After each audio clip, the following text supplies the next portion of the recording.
What's up, guys, and welcome back to Skins in the Game. I'm Tim. That over there is J-Dubs. How you doing today, J-Dubs?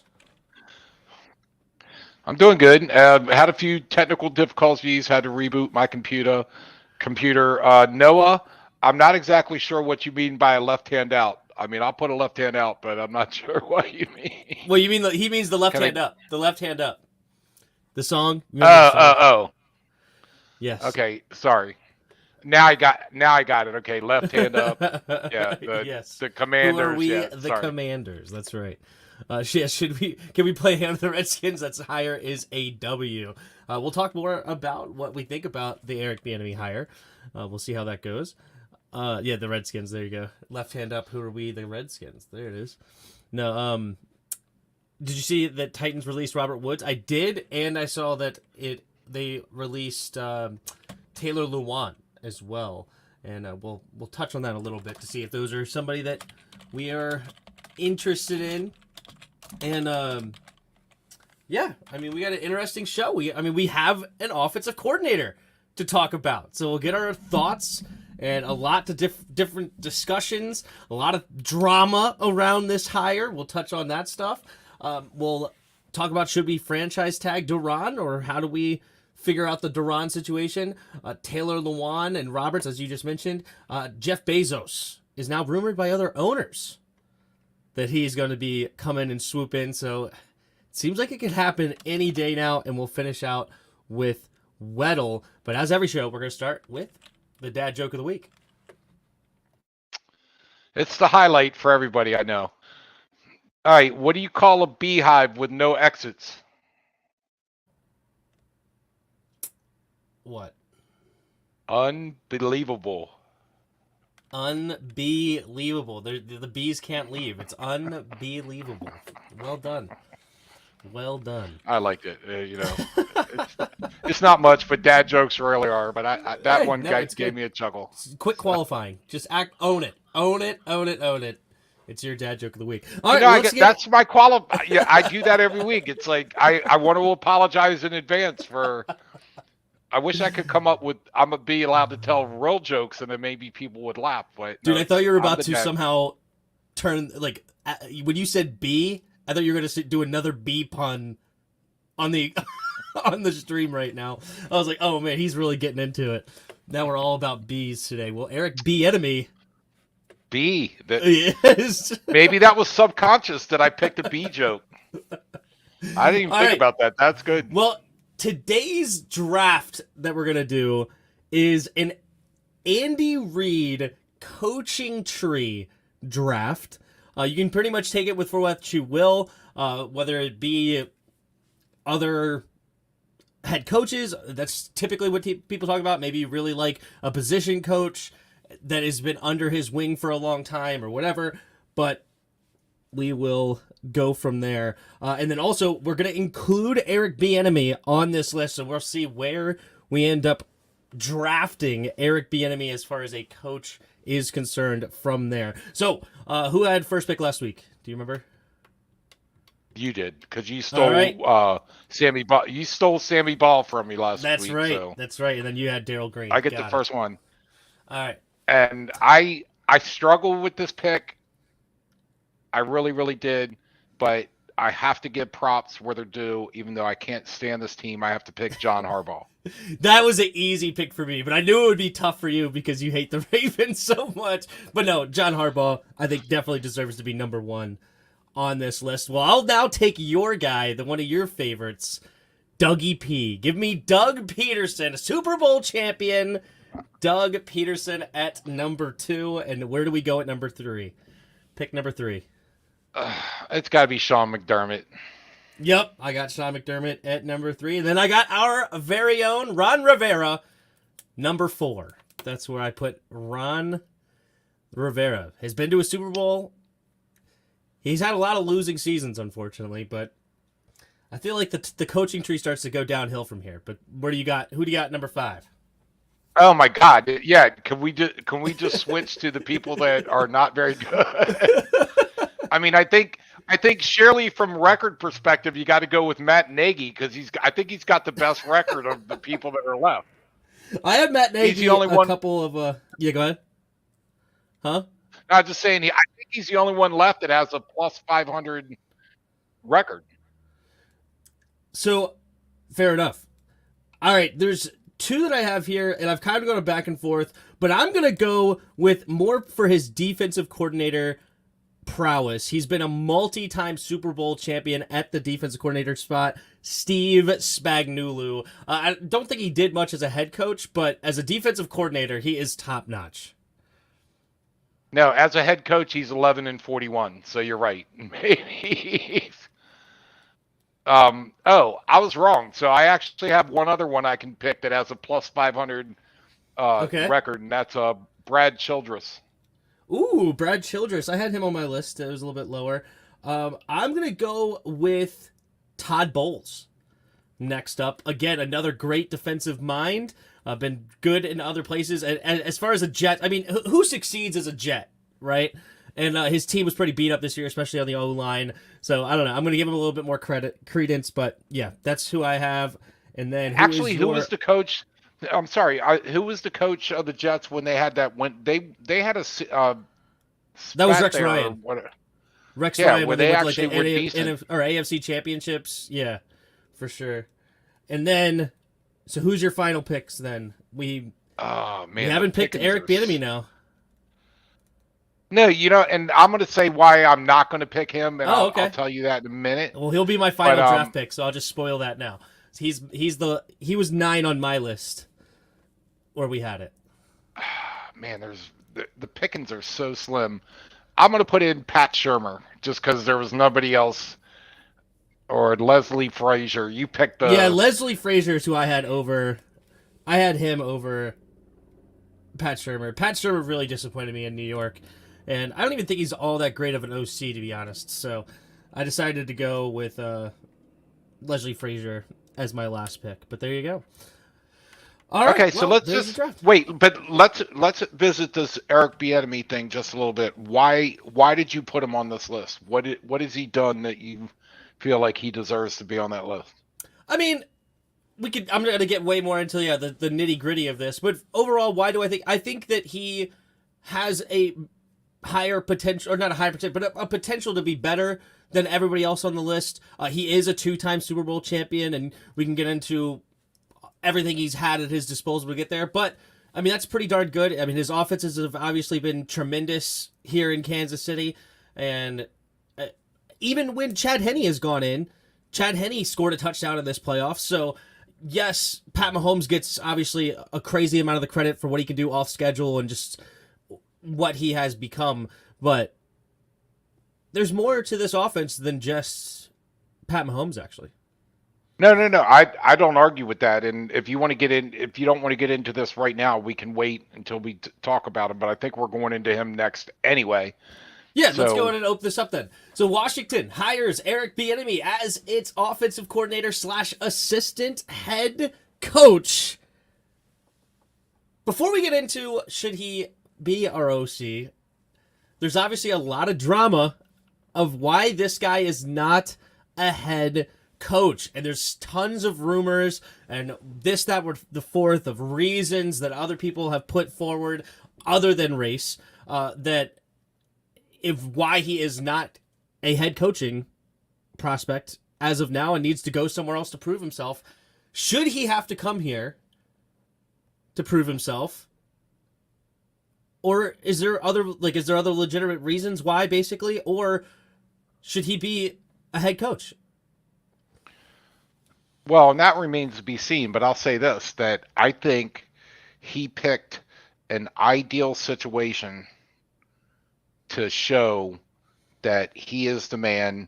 He wasn't just Andy Reid's wingman that just did what Andy Reid designed everything, and Eric Bieniemy just ran the plays and had a lot of input from Andy. And I know Andy denied that, but I think that who was it?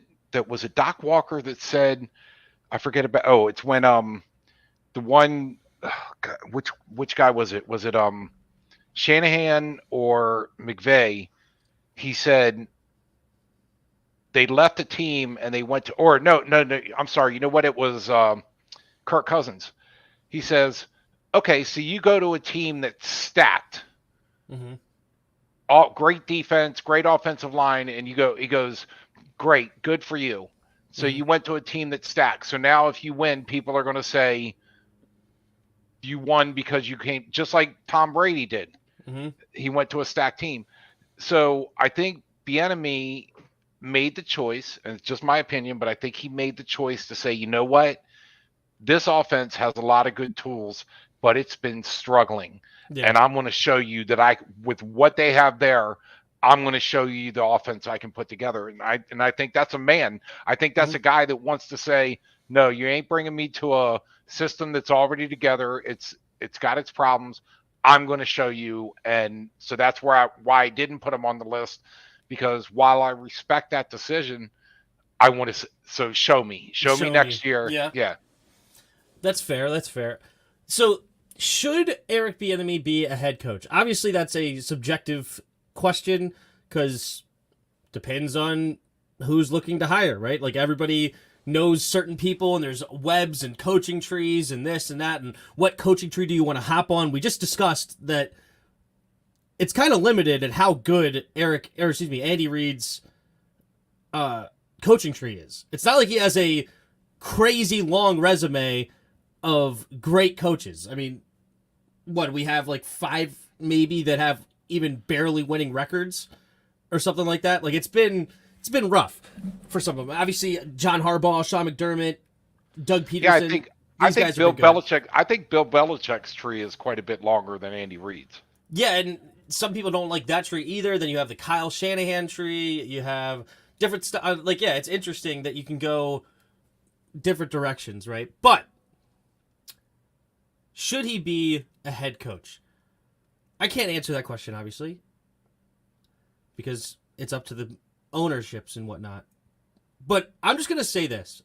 There's legitimate reasons to not want Eric Bieniemy as your head coach right now and go a different direction, right? Like, it does not just start and stop at, hey, 2-time Super Bowl champion, great offense for Kansas City for the last 5 years. What's the problem? He's had Patrick Mahomes his whole time there. Andy Reid has obviously been a huge rumor of he's actually the one that's masterminding this whole thing. People are like, okay, well, then why is Doug Peterson and Matt Nagy getting an opportunity? Fair question at first, right? I thought, hey, that's actually a pretty good question. But when you look into it, they came from the quarterback coach. What did the Eagles do right after they hired Doug Peterson? They drafted a quarterback at number 2. So you wanted to get that guy that's been a quarterback's coach before to theoretically lift up Carson Wentz. Matt Nagy, same thing with Mitch Trubisky. They hired him to bring up Mitch Trubisky, a quarterback's coach. Eric Bieniemy is a running back's coach. Don't know if you've heard, this is a quarterback-driven league. Right? You're not really looking for people to really develop your running backs here. Right? It's somebody that can develop that quarterback position. The history before he was here with Andy Reid, he was an offensive coordinator at the college level in Colorado. Their offense stunk, and their overall record stunk. I think they were like 3 wins and then 2 wins. And there was several games that he had less than 14 points. Several. More times than not, he was under 20 than he was above 20, even at the college level. So that's not, bad tape, or like no tape is better than bad tape. If you have bad tape out there, people are going to see that.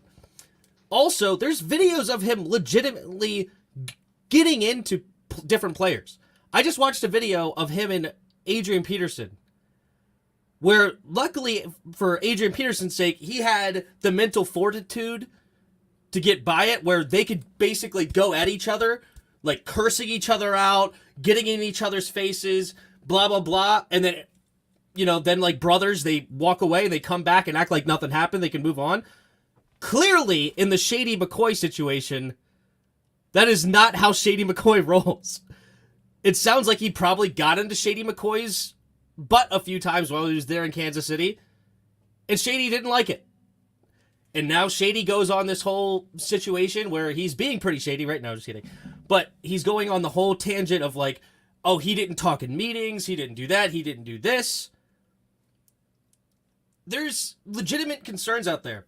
And another reason why I just want to bring it away from race just real quick is one team was actually rumored to be really interested in him, and that was the Houston Texans prior to getting rid of Deshaun Watson. Like, Deshaun Watson seemed like he wanted to bring in Eric Bieniemy, and they maybe were going to do it after he got knocked out or won the Super Bowl that year. I don't remember which one.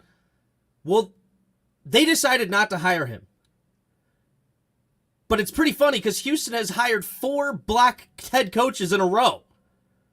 And even they passed on Eric Bieniemy. So there's clearly something else going on other than the league is just not wanting him in there. Right? And I do think it's a very great opportunity. I completely agreed with you. This offense has not been lighting it up the last few years. If Eric Bieniemy comes in, develops a young Sam Howell, and basically turns in this offense into something anything resembling the Chiefs, comes in with the creativity that the Chiefs have, comes in with the different looks and creativity that gets that in there too. But basically, because that's the biggest thing we've been lacking is that creativity that they've had. But anyway, it's interesting, the whole situation. But yeah, but go ahead. Somebody, I'm sorry, I forgot who asked. Lizard asked this. Who is the best coaching tree in your opinion? So I just decided while you were talking, I was looking it up. And according to Deadspin, based on record, who do you what coach do you think you want to take a shot at? Who do you think they say? I mean, is it the Shanahan tree? The Shanahan tree is pretty incredible. Let me see if I'm looking at this the right way. Sorry, I'm looking at it the wrong way. Mm-hmm. Number 10 was Tony Dungy. Hold on, let me say what they say is number 1. Maybe I thought they were saying. So let's play again. Okay, well they say Jim Lee Howell, which I have no idea has the best coaching tree. Well, how old is he? He's his group coached for 32 seasons in the Super Bowl era and won 4 Super Bowls. That's one every 8 years. 33% faster than Parcells. Bill Parcells is a good one. Is Bill Parcells number 2? Yep. That actually is I like that. That's a good. Okay, I forgot. For some reason, I did not even think about Bill Parcells. But yeah, that coaching tree. Okay, he had a lot of great years himself as a coach, and I can imagine his coaching tree would be pretty good. Okay. Then they had Paul Brown, number 3. Okay. You care to guess who's number 4? This is more modern era. The other ones were older, other than. Is it Shanahan? No. It's not Shanahan. Okay, who's number 4? I've always heard Bill Belichick is not very good. His tree. Well, I will say this: the number 4, his last name starts with an S, and he was a Redskins coach. Spurrier? No. All right, that was funny.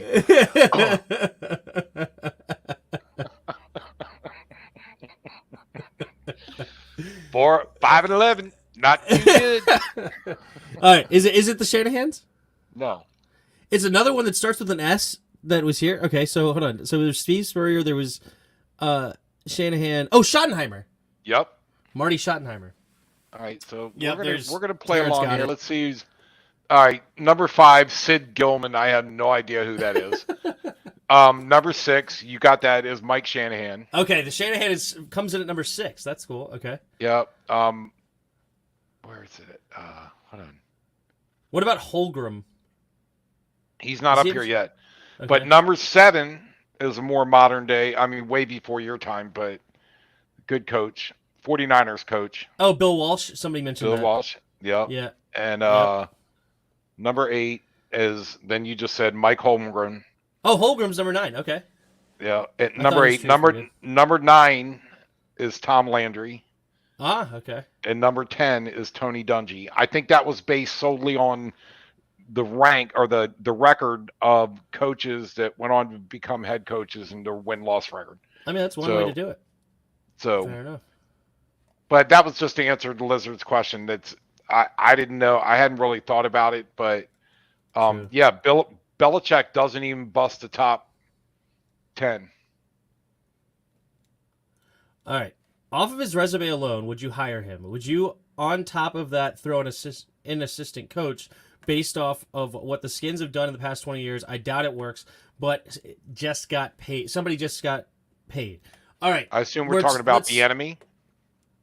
Yes, and I already went into my research into there of what is that. So yeah, let's go ahead and what should we expect out of EB? And is this a good hire? I think. Oh, you want to go first? Go ahead. No, I was just going to say I think it has the potential to be, but it's an unknown. I mean, I think the guy's got a great football mind. I'm not questioning his abilities, but what does he bring, and what creativity will he have across the NFL? I'm not doubting, I'm not saying I don't think he's going to be good, but no, it's an unknown. That's why I didn't put him on the top 10, because what commodity he is unknown right now. He could be great, he could be average, he could suck. I don't know, but yeah. I'm excited to see it. So based on what I know about Eric Bieniemy, my hope in him is what he's learned in the last 3 or 4 years. Because I actually don't really see LaShawn McCoy necessarily full on lying right now. Well, but also I read that he was cut by the Chiefs. Yeah, maybe he is one of the most spiteful people. I don't know Shady McCoy. I don't. But he hasn't played there since 2019. That's 2020, 2021, and 2022. 3 more seasons under Andy Reid's tutelage. And I believe he started, as that went on, also started calling plays, getting more involved, right? Like, because I think in 2019, it was Andy Reid's show. So LaShawn McCoy might be completely 100% accurate of what he was saying. And I took what you said last week about him learning, and I thought, okay, to your point, maybe Shady, what he's saying back when he was there, that the passing game was Andy Reid. But I have a hard time believing that Andy Reid just said, oh, Eric, here's the list of plays. This is what you're going to do. To your point, I think Andy sat down and said, this is why I do this and why I do this and why I put this guy here and what you see here. And like you were saying, he's listening, and he's not just dictating, here's the list of plays, run it. I think Andy's sitting down with him and explaining to him what Andy's mind thinks. And if Eric has the football IQ that I think he does, I think that probably opened his eyes and went, damn, that's a really good way of looking at it. Right. So he's going to learn from it. So Mega says, I've never seen a coach with his track record get this heavily scrutinized. You know what? But some of these coaches probably should have gotten more heavily scrutinized. And there's probably arguments in certain situations of why people have hired certain people to maybe bring in certain free agents, a la Jim Hackett or whatever his name, or Nathaniel Hackett rather, the one from Denver last year. It sounds like they just hired Nathaniel Hackett really to try to really coax Aaron Rodgers to come to Denver. But Nathaniel Hackett, you shouldn't have hired him, because you shouldn't hire somebody who's had a top tier quarterback like an Aaron Rodgers, like a Pat Mahomes, right? Or Adam Gase with Peyton Manning. Adam Gase, for some reason, rode Peyton Manning's coattails forever, and he stunk everywhere else he went, right? And unfortunately, when you get hired later, people start to see these trends, and now you're going to question certain things. Also, Matt Nagy ended up not being a great hire. Doug Peterson ended up getting fired. He won a Super Bowl, that's good, but he ended up getting fired 2 years later.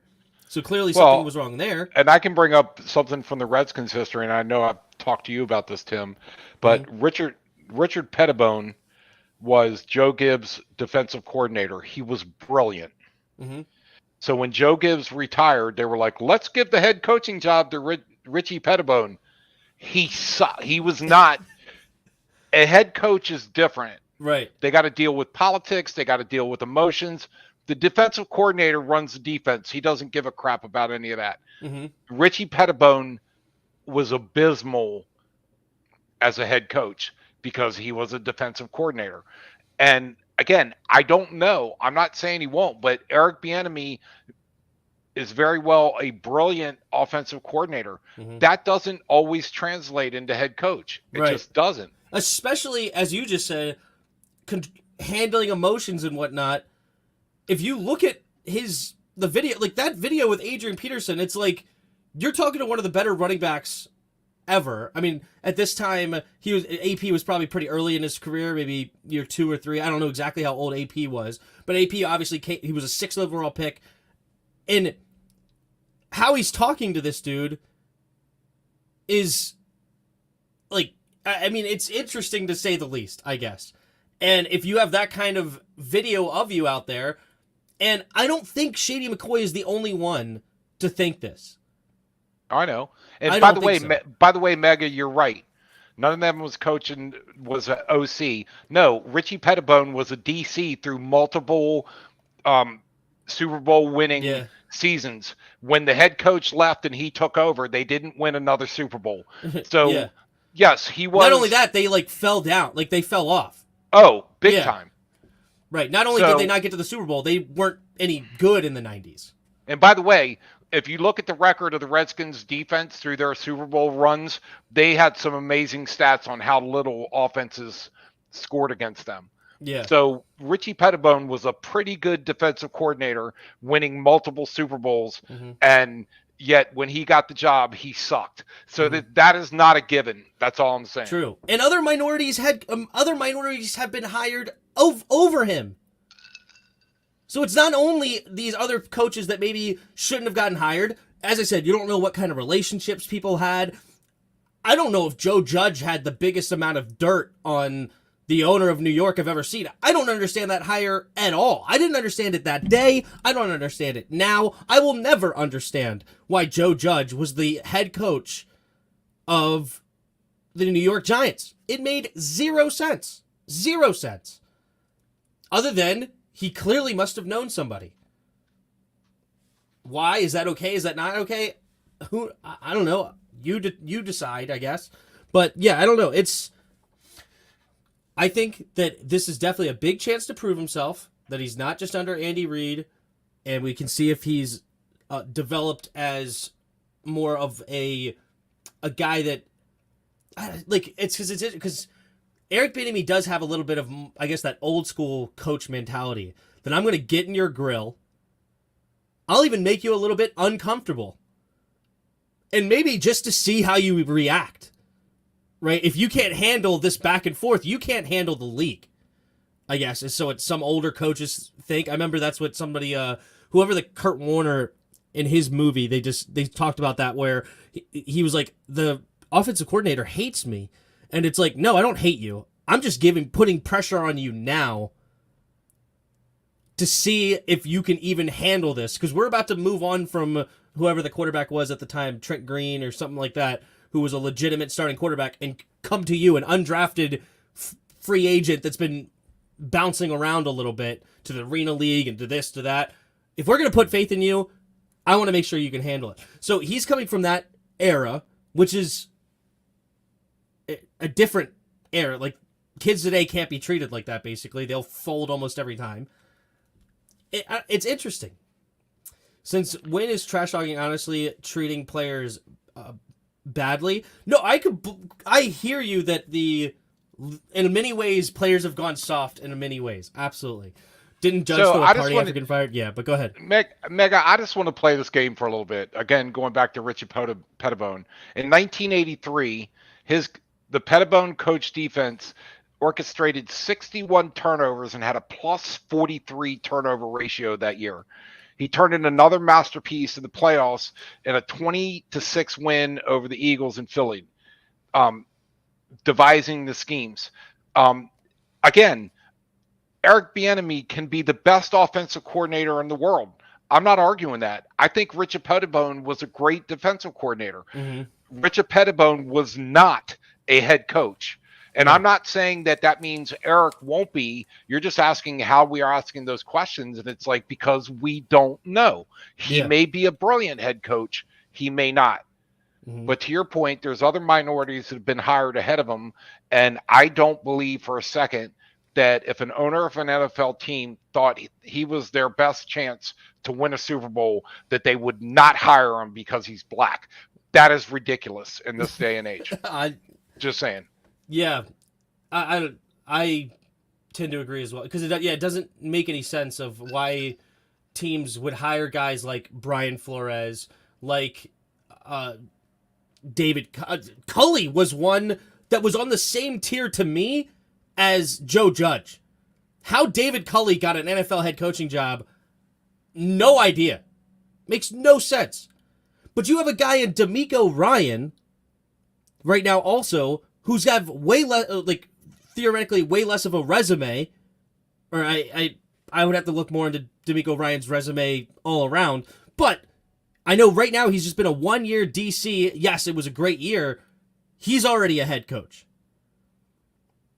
Right? And I have to go through other situations. But also, how many running backs coaches in general have been hired as head coaches? I think the only one was Anthony Lynn. And Anthony Lynn didn't work out that well. But running backs coaches just don't get hired as head coaches very often anyway.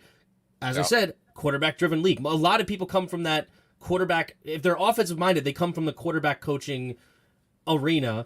And it's, I don't know. Anyway. And by the way, just to clarify, I'm in no way saying I think Eric is a bad OC hire in any way, shape, or form. The question was, why is he not a head coach yet?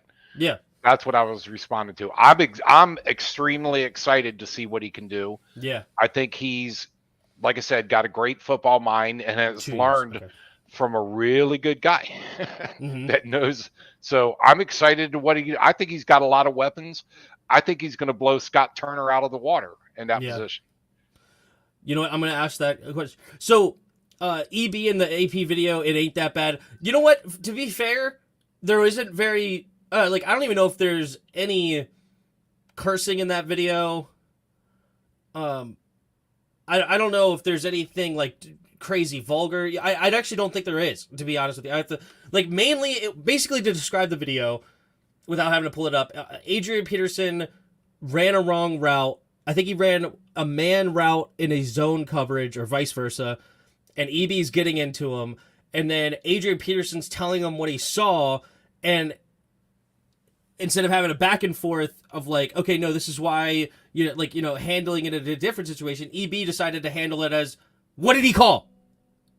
No, what did he call? I'm just telling you what I saw. No, I don't care what you saw. What did he call? What did he call? And just kept saying it over and over again and getting in Adrian Peterson's, grill base. Not like, I don't want to overstate it. He didn't, walk up to him, nose to nose, I'm ready to fight you over I know what you're saying. He challenged him. He was exactly. And yes, it is definitely but in that same video, Adrian Peterson said, EB can cuss me out, and within 5 minutes, we're back to like it didn't happen. Yep. And maybe he never said one cuss word, but that's what Adrian Peterson said, is that he could cuss me out, and we could be... Not every player responds to that, especially in today's NFL. Well, and I go back to Joe Gibbs and how many players absolutely love Joe Gibbs. They hated practicing for him. And many of them have told the story at halftime when Joe Gibbs has walked into the locker room. Joe Gibbs, the most easygoing guy seemingly in the world, would be turning over the tables of food, throwing chairs against the wall, just absolutely railing on them. Mm-hmm. And to this day, I have never found one Redskins that said, I regretted playing for Joe Gibbs. True. Yeah, it wasn't holding up. But look, let me just pull this all in. All right, Mega. I have no ill will towards Eric Bieniemy. I hope he becomes the best coach of all time. Especially, I hope he turns Sam Howell into something top tier, and I hope he could go on. Or if Ron Rivera, the new coaching staff doesn't like Ron Rivera and they want to fire him and bring in AB and EB succeeds here, nobody would be happier. I want nothing more than this team to succeed, right? So Wait, I got to do the left hand up. Left hand up, right? Yeah. So I have no. I'm just. I guess I'm just providing that counter narrative where it seems like a lot of people did not look into this at all. They're just saying this guy, and it's very surface level. It must be racism, and it's like there's a lot here that could be discussed, and we can go through the minutia of like, okay, then why this, why that, why this, why that. All this stuff is very nuanced. There's what in the world? Very nuanced, and different things could be going on and whatnot. Blah blah blah. I just don't think that racism has a whole lot to do with it, if very much any, to be honest, is where I sit. But let's just want to discuss it, and it is what it is. And I'm glad he's here, and that leads us into our next question: what should we expect out of EB as our OC? And better or worse than Scott Turner? Well, my vote is better. I heard a few people. It's hard to be worse. Yeah, I know. That bar is not very high. Yeah.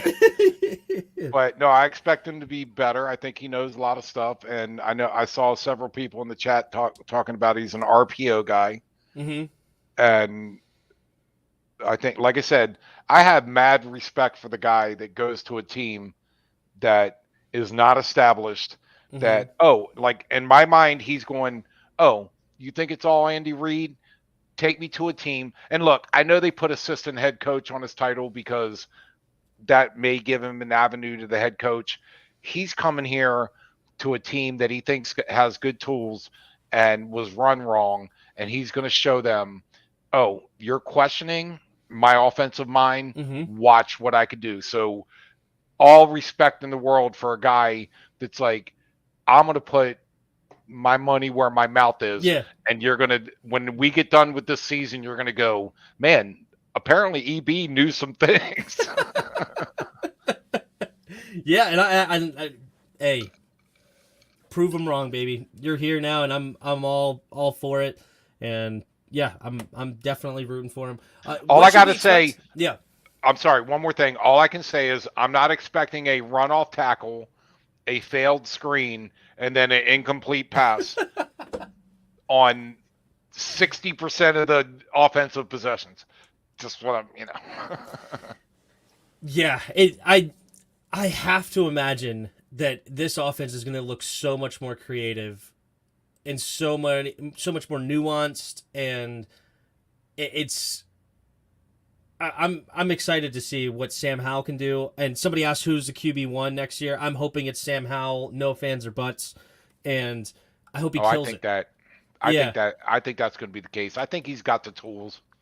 Yeah, like moving Sam Howell around. I mean, it's not like freaking Patrick Mahomes sat in a pocket and didn't move, right? Like he got him out in certain situations, and like, yeah, there's so many. By the way, I just hope he learned so much, soaked in so much from Andy Reid, and he has. Right. So By the much way, going. did you hear? Or I saw, and I don't have it right now, but there was not a press release, but a reporter or some expert when the Kansas City drafted Patrick Mahomes, saying how risky of a pick was and all the downside of Patrick Mahomes. He doesn't stay in the pocket. He runs out of a clean pocket. He tends to do this. He tends to do that.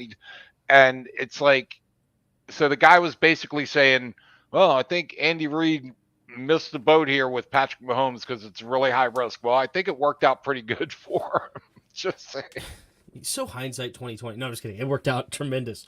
Yeah, it's been top notch. But I mean, Patrick Mahomes will tell you, I didn't know how to read a defense.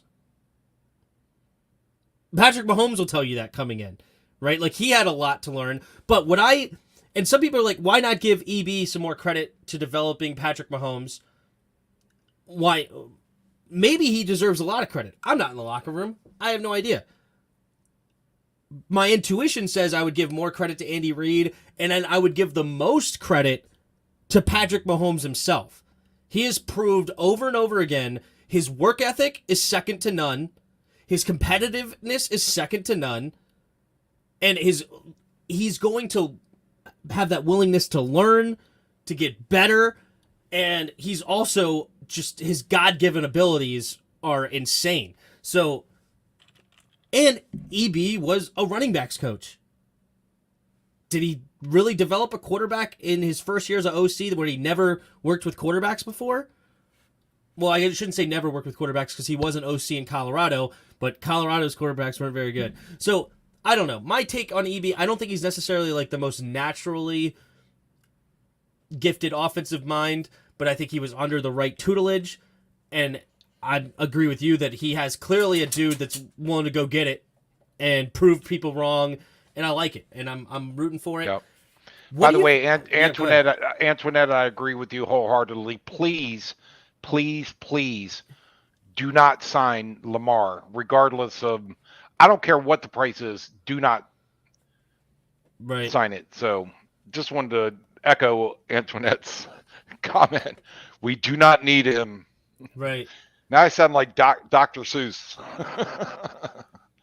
Do you think the rumors are true that Sam Howell is what attracted him to this job? Like, why us?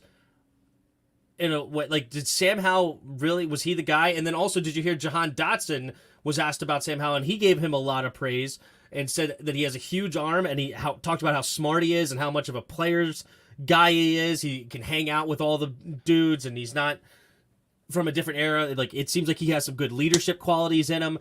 And how much do you think Sam Howell really played into Eric Bieniemy's situation or choosing this situation? Oh, and I think I kind of alluded to this earlier that I think Sam Howell was part of it, but Eric Bieniemy saw an offense with and granted, we need offensive line help. There's no question about it, and I think he knows that. But I think he's looking at all the weapons we have, Sam Howell included, and he's thinking, boy, I could do something with this.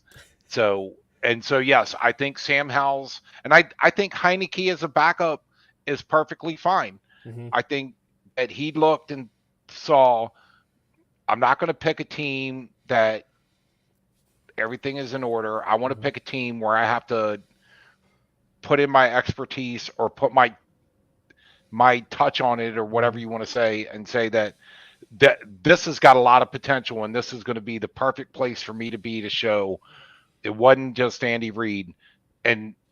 Or let me even say anymore, because I think Andy Reid had an effect on him, a very positive effect, like he has on a lot of other people. But he wanted to go out, what's the expression? The student has become the master. He wants to. He was originally the student, and now he wants to come out and show, grasshopper. yeah, young grasshopper. There you go. No, I think it's cool, and I do see. I mean, we all saw what we saw in that last game, and Sam Howell showed a lot of potential, and Sam Howell showed a lot of potential at the college level also, and I think it makes complete sense that this is a guy that Eric Bieniemy wants to work with. And as far as should we go after Lamar and he wouldn't change life in Washington, yeah, he would definitely have changed life in Washington in a lot of ways, some positive because he's obviously an extreme talent. The offense would look a whole lot different with him on there, but he would also change it in a really poor way where that now eliminates us to have the money to be able to fix this O-line. We would have to trade our first-round pick, so now we can't even go get an offensive lineman in the first round. And now when you pay all that money and trade capital, your rest of your team starts to suffer for overpaying for one dude or over. So let me ask you this: so is the argument that Baltimore would get rid of him is because of money? Yes, and because of unfortunately, the last couple of seasons he's been banged up by the end of the year. Well, and that's kind of my point is if it was strictly like Lamar's like, oh, I want the massive payday, and Baltimore's like, we're not paying that, then maybe you think about it and say, okay, maybe he's worth it. But Baltimore's letting the discussion go that they're going to let him go for more than just money. And to your point, his injuries, his problems staying on the field. So it's hard to guarantee a guy that plays like that $250 million. Right, exactly. And Baltimore knows that. Yeah. And I think Andy Reid and stuff that he's done, Donovan McNabb, it's like that they know, and the fact that Baltimore is willing to discuss trades for Lamar Jackson is an indication to me that you don't want him. You understand what I'm saying? It's like, well, also, I hate what he did this last year. I would feel some type of way if I was like, I don't care if you're hurt, and I don't care if you can't play. Why aren't you here? right. This is the playoffs. You're not here rooting on your team. You didn't even show up. And you'd be, oh, I'm not going to risk my money. It risks nothing to show up and help Huntley try to win a playoff game. Maybe you're healthy enough next week to play that's one thing I have to give to Young is he was on the sideline. I got tired of his dreadlocks and him spitting. Every time they showed him, he'd pull his dreadlocks back and spit on the ground. I'm like, dude, I'm so tired, Chase, of watching you spit on the ground. But he was there, to your point. You want to see him play instead. But yeah, exactly. Well, but he was there every week, and he was cheering. He was fired up on vocal leader. To your point, where was Jackson? Yeah. I mean, that's poor leadership. I don't care who you are. That's poor leadership. I understand, okay, you can't risk $250 million, right? Like, if he goes into that game, gets catastrophically hurt, I shouldn't say I understand it because I would play. But then again, I'm not in that situation. I don't have $250 million on the line. What can I talk about of what I would or wouldn't do? I have a feeling of what I would do, but I'm not there. But I know for a... By the way, I'm not either. Yeah, I don't know. I know for a fact I'd be on the sideline.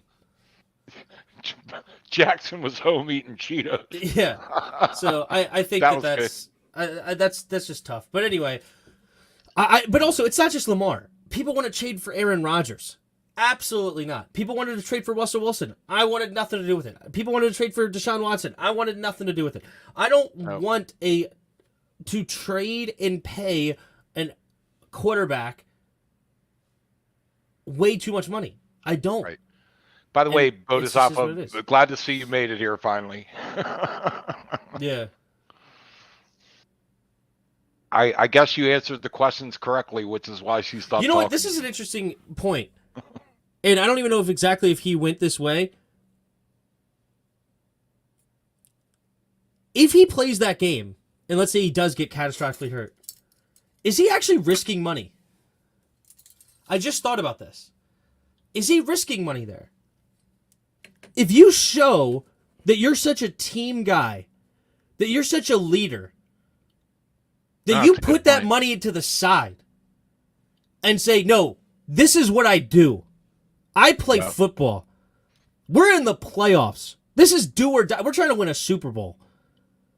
And even if he takes a big shot to the knee, are the Ravens really looking at that and saying, you know what? Sorry, your injuries, I can't pay you. I know that you're a competitor. I know you want to win so bad. I mean, Patrick Mahomes already has his money. But Patrick Mahomes also is risking a lot as far as because he only had so much. He had a $500 million contract, but only like $150 million of it was guaranteed. So there's $350 more million on the table that if he breaks his ankle, he can never play again. Oh, and I thought he was out in the second quarter. Yeah. What they rolled up on his ankle, I thought, uh-oh. Right. And how he came back. I did say to your aunt, I think I said this last week, I did say that I don't think he was able to walk the next day. I think adrenaline drove him through that. But to your point, competitor, not worried about anything other than that's a Michael Jordan mentality. Yeah. I don't care about anything other than I want to hoist the trophy. Right. So, like, it may have been short-sighted for Lamar a little bit to say, like, oh, yeah, if I play, I'm risking all this money. Are you? At that point? It's interesting because maybe the team would just say, screw you, I don't want nothing to do with you.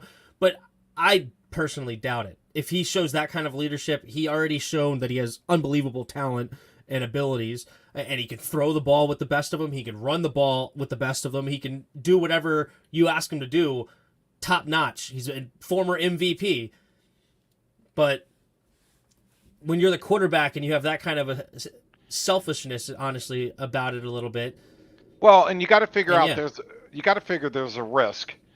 But if you look at it after the fact, or what the ultimate result is, what is the effect between refusing to play, Mm-hmm. playing and getting hurt, and playing and making it to the Super Bowl? You know what I'm saying? It's like Yeah. he's already got millions of dollars. And look, again, I'm not arguing get as much as you can. I'm Yeah. not Yeah. I'm this is not a referendum on how much players should be paid. Yeah. But when you're making tens of millions of dollars, Mm-hmm. you're not going to end up, unless you're completely ignorant like some people have been, you're not going to be going to a soup kitchen anytime soon. You're going to live perfectly fine. Yeah. But if you make the decision to sit out because of contract, people see that. If you make the decision to play and get hurt, to your point, people see that. And if you manage to play through and guide your team to a win, a la Patrick Mahomes, who played through pain and struggling and all that and got him to a Super Bowl, who's going to get the biggest payday in the end? Mm-hmm. Yeah. Not the guy that didn't play and didn't show up because uh, whoever said it, he's home eating on the couch eating Cheetos. Right. Well, I'll give you the last word on that. We have a couple other things to talk about, and I'm just going to end also with the Eric Bieniemy is he is starting to interview to start his staff. He's looking at the Kansas City Chiefs running backs coach Greg Lewis to bring him in as a part of his staff, and also the Stanford OC at Trevita Pritchard. So the offensive coordinator Trevita Pritchard. I'm not sure exactly about him. I don't know much about him, but it looks like Eric Bieniemy is bringing in his own guys and who he wants to, and Ron Rivera probably is giving him some leeway to be basically the offense is now yours. Do with it what you will. Absolutely. All right. So he's now gone to a team where the head coach is a defense guy, not an offensive guy. So no one can say if Eric has success that it was Ron Rivera's offense. No, that's not going to happen. But True. anyway, go ahead, move along. Should we franchise Daron Payne or let him walk? What they say the pay? It's going to have to be like $19 million a year Something like for that. 3 18 and years. some change, or 19, or No, pay the guy. What would you pay if 19 is too much? What over 3 years? What would you pay him? I'm fine with 18 or something like that. 19, I guess, would be probably like at my top for an interior defensive lineman that's, not Aaron Donald or maybe Chris Jones. I think a slightly bigger payday than Jonathan Allen is fine, just because, that's just how the NFL works, is whoever's getting paid last gets paid the most. Yep. And even though I prefer Jonathan Allen over Daron Payne, I would pay him more if all things else were equal. But I've gone back and forth. Should I pay Daron? Should I not pay Daron? Blah, blah, blah, because we did draft a second rounder for Darian Mathis. Unfortunately, I wish we never did that. It would make it a lot easier for me to say, pay Daron and let's have this Alabama duo for several more years. I'm in. And listen, I know they're different positions, but who's better, Montez Sweat or Daron Payne? Daron Payne. I think Sweat's pretty good, though. I don't think saying he's worse than Daron Payne's a slight. I just think Daron Payne is a beast. Did I see the Daniel Jones news? What's the Daniel Jones news? I did not see that. I did not either. Somebody tell me what that's about. And if we end up with Daniel Jones, I'm crying. All right, and it's not tears of joy. Just let you know. Yeah. So I'm not. I don't want a franchise tag, and that's it. I either want to tag and trade, or sign for at least a minimum of 3 years. I mean, is there any discussion on? Have there been talks, and are numbers on the table, and are they far apart, or we just don't know that yet? I don't have any of that information. I don't even know if discussions have started.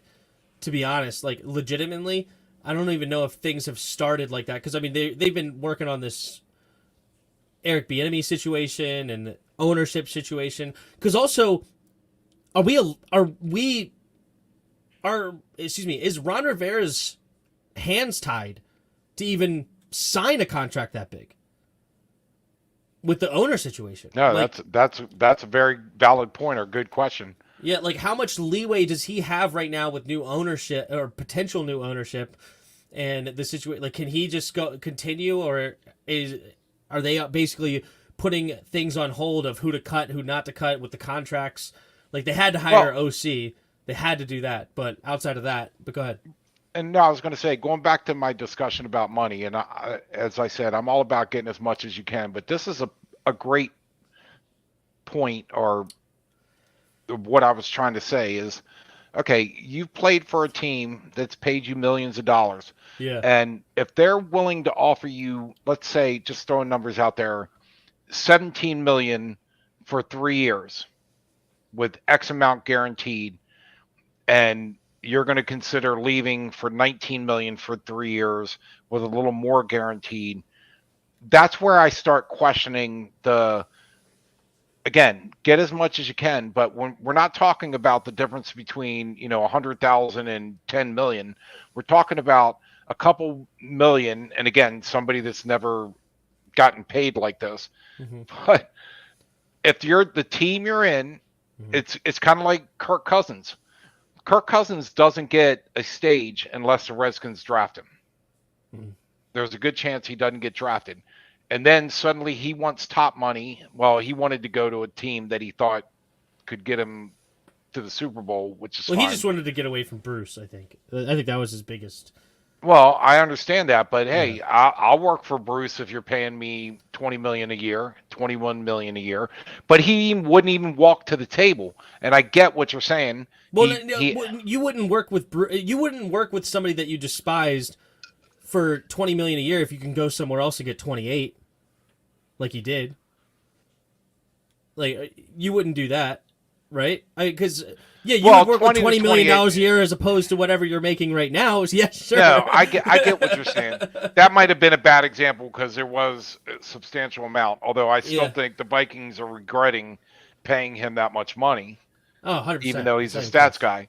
But again, back to Duran, if the Redskins, let's say they're at the table and the Redskins say, look, we'll pay you $17 million over 3 years with $30 million guaranteed. Just, again, throwing out numbers. How is that really a slight? Because another team who just wants to take you away from the other team, is just like, here, come over here. I'll offer you $19 million a year for 3 years and $38 million guaranteed. And that's the game that they play. And that's when I start questioning, look, this team drafted you. You got a really, really good defense here. We have a chance to be something good. They're going to straighten out the ownership, and the offensive line, which is not his problem. But that's when I start questioning, really, is when you're talking about tens of millions. Sorry, I read this comment. I guess we're back to talking about Jones. Just to let everybody know in the chat, to pay somebody else said he was worth $35 million. Daniel Jones ain't worth more than 20 on a good day. Brian Daboll was incredible for that offense, and he could get somebody else there in New York and pretty darn good. So anyway, that was Bodhisattva, I think Bodhisattva makes my point a little bit. Yeah. Well, you have to have $8 more million watches. $8 more million watches. Oh yeah. A year. $8 more million dollar watches. Yeah. And who was it in the NBA that said when they went on strike and he was talking about I'm not able to handle he had like 15 cars. And he was talking about going on strike, and now I can't pay the storage or whatever for my 15, Rolls Royces and Bentleys and Ferraris. Why does it sound familiar? But I have no idea who it is. Was that Latrell Sprewell, or who said that? Who's Sprewell? I have no idea. I don't even know who that is. You don't know who Latrell Sprewell is? No, not at all. I'm actually not kidding. Who is in the NBA? You don't? Okay. I know people on the chat. Sprewell? Yeah. I think it was Latrell. He was a guy that was a big name, and it was years ago. Hold on, let me tell you what years that he played. I mean, you can continue to move along. I literally have pull up. zero idea. I don't recognize this name at all. Latrell Sprewell. Not a He clue. choked the coach. He choked a coach? Jeez. What was the coach? And somebody in the chat help me. Yeah, okay, in the 90s. Okay, but there was a 90s, coach. okay. What was the name of the coach that he Knicks choked? basketball player. Jones did something I always would. Hey-oh, super chat. Lamar Jackson would take Washington to playoffs immediately. I don't think we need Lamar to make the playoffs. I think Sam Howell could do it, but I appreciate the super chat very, very much. But Lamar Jackson, I'll say this about Lamar. I love Lamar as a player. Awesome player. Tremendous talent. Arguably the most dangerous weapon in football with everything he can do, right? Between Patrick Mahomes and him, they're in the conversation. It's incredible what he can do on the football field. I have a philosophy that I don't overpay quarterbacks. I did not want to pay Kirk Cousins a ton of money. I didn't want to pay. I don't want to pay a lot of guys unbelievable money. All right. But Just that's as a me. quick aside, and this was 25 years ago. Latrell Sprewell couldn't take any more of the coach yelling at him, so he choked PJ Carlesimo. I don't know if you've heard that coach either.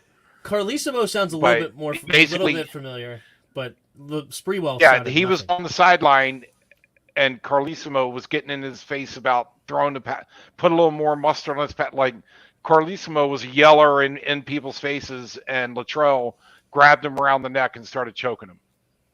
Yeah. But What was my reaction to getting Carson Wentz last year? I have a video out there on it. You can go watch. I liked the trade. Yeah, you were not. Yeah, I didn't think you. I didn't think you liked it that much, though. You weren't that thrilled about it. No. Just, I was you were totally okay on with it. No, I said I thought it could be best case scenario for Washington, but part of the reason why I thought it could be best case scenario is the exit strategy. So you can go back and watch my video. I thought he had potential to be a top-notch quarterback, right? I mean, he showed it back in 2017.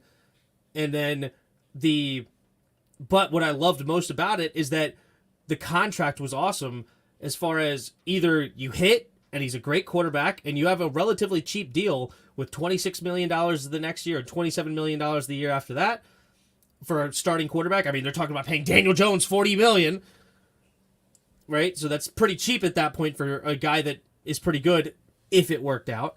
But what's nice is that if, and then it eventually did fail, we can now cut him and get all of the rest of the money back. And basically, we took a chance on a dude for 1 year, and the exit strategy was there. So I was happy about the trade because we didn't overspend. It was a 2/3 basically, and then $28 million, which is not killing the bank by any stretch. And then after that, it would have been 26 and 27 million instead of Lamar Jackson. That's $50 million plus a year with fully guaranteed. There is no exit strategy. Just like the Denver Broncos are figuring out with Russell Wilson, they're stuck with Russell Wilson, right? And the Browns are stuck with Deshaun Watson. What if they don't cut him? Now that is disgraceful. If they don't make the cut, that's ridiculous. But anyway, all right. We're going to talk about. So we agree that we should pay Duran. I'm with you. Hey, another super chat. When Lamar runs, he doesn't get injured. He gets hurt in the pocket. I'd have to go look through the injuries. I'll take your word for it.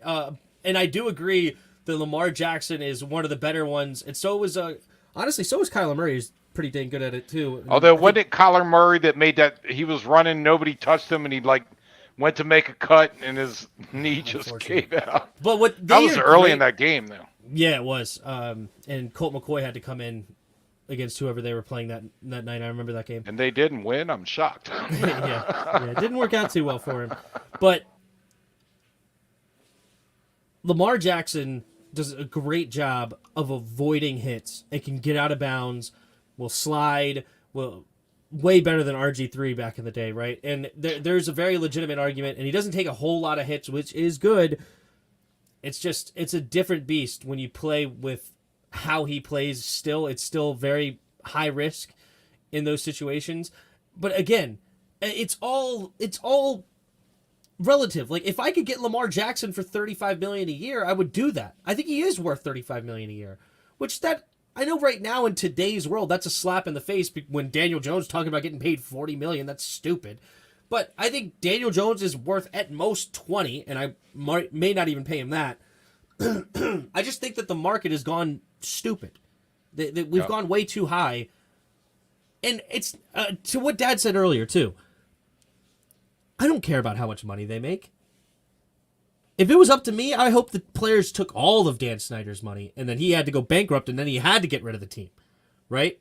The thing is it's a cap space-driven league, or a cap space league. There's only so much money you're allowed to pay the players year in and year out. So I'm a more percentage based on the cap. If the cap was $500 million, pay him $50 million a year. That's only 10% of the money. That's fine and way worth the quarterback. But right now it's only like $225 million or whatever. Paying him $50 million is now what, over 20% of the money? I can't justify that. So anyway, agreed.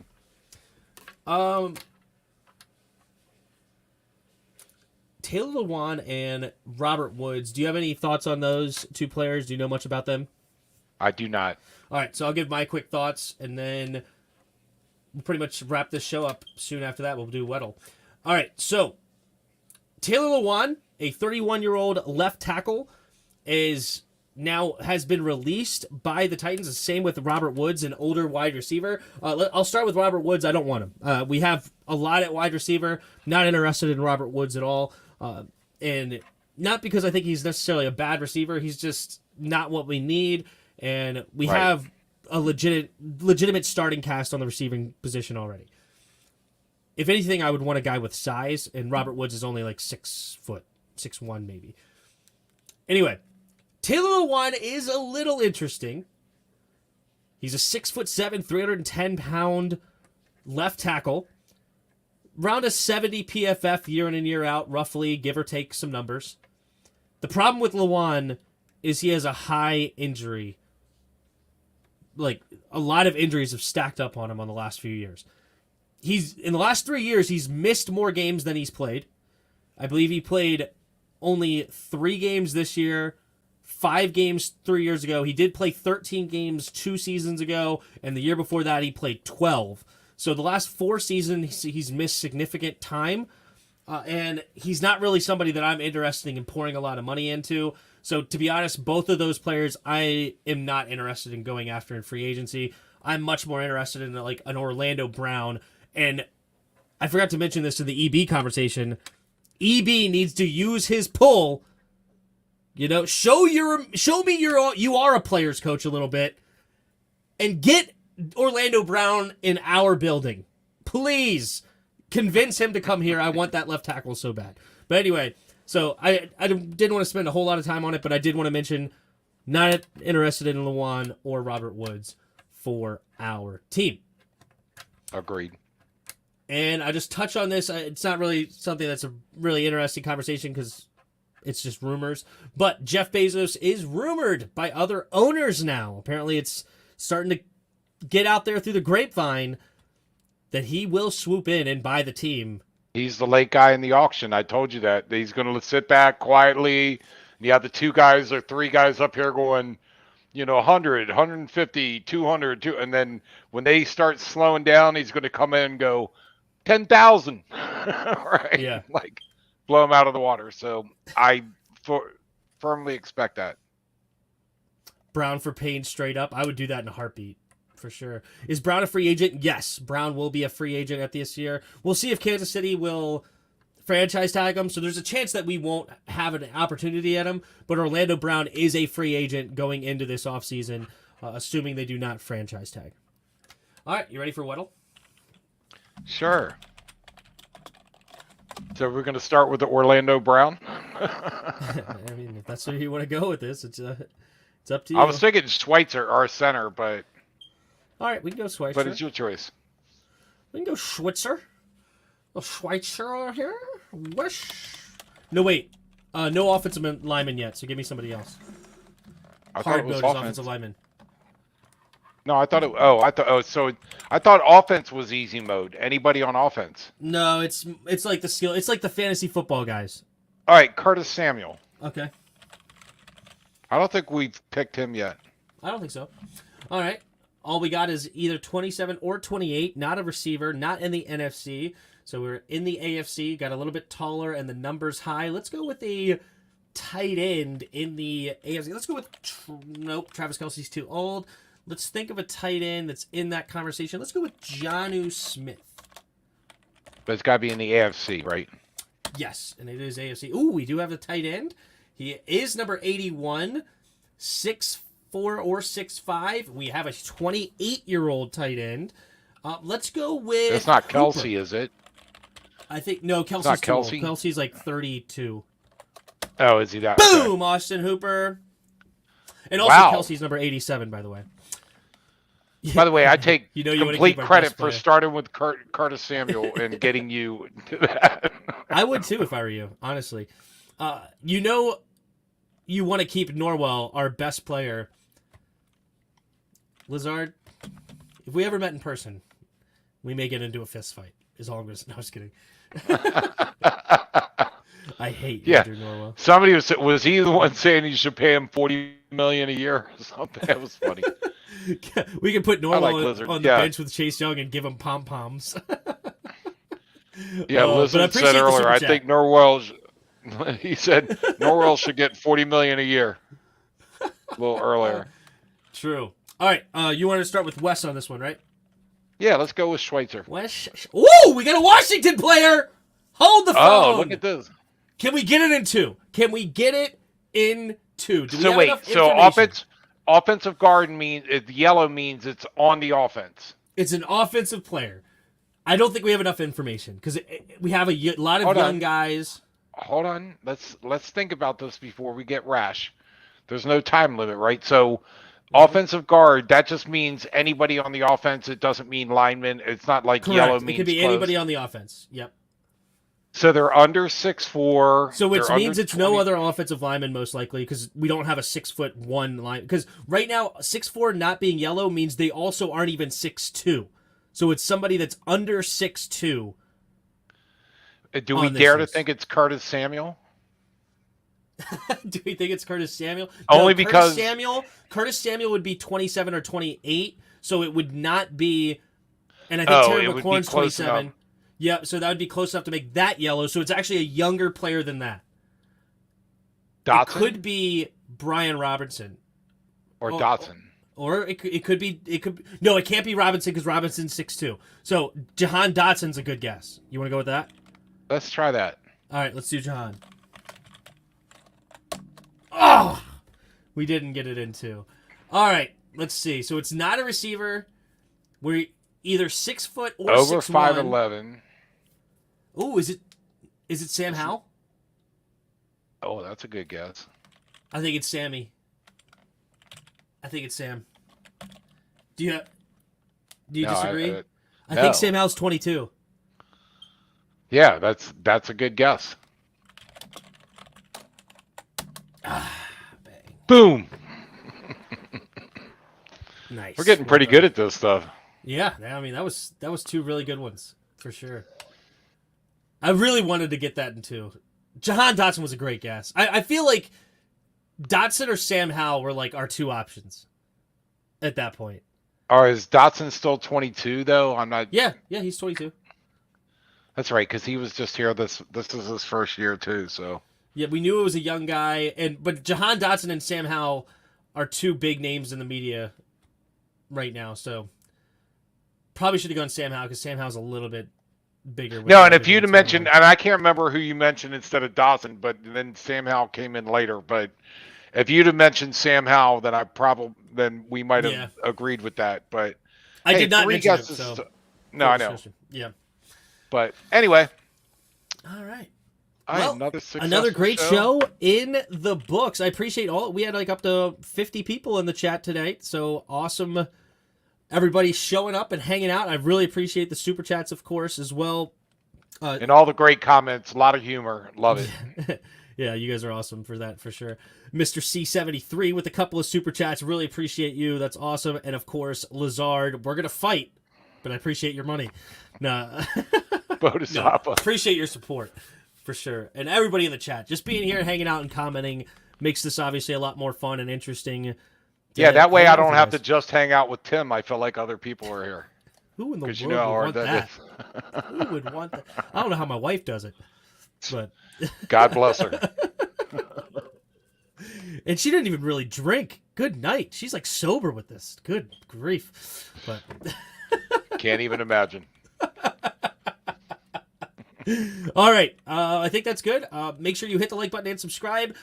If you would like to become a channel member, it's 99 cents a month. I've been putting out those different player breakdowns. You'll get early access to those, and you support the channel that way. I'm also going to do the bracket challenge like I did last year. I gave away $100 to the winner, so look out for that in the next couple of weeks. I don't know, it may go up a little bit from there, maybe not, I don't know, we'll see. But appreciate you guys for all of that, and yeah. Any last words there, J-Dubs?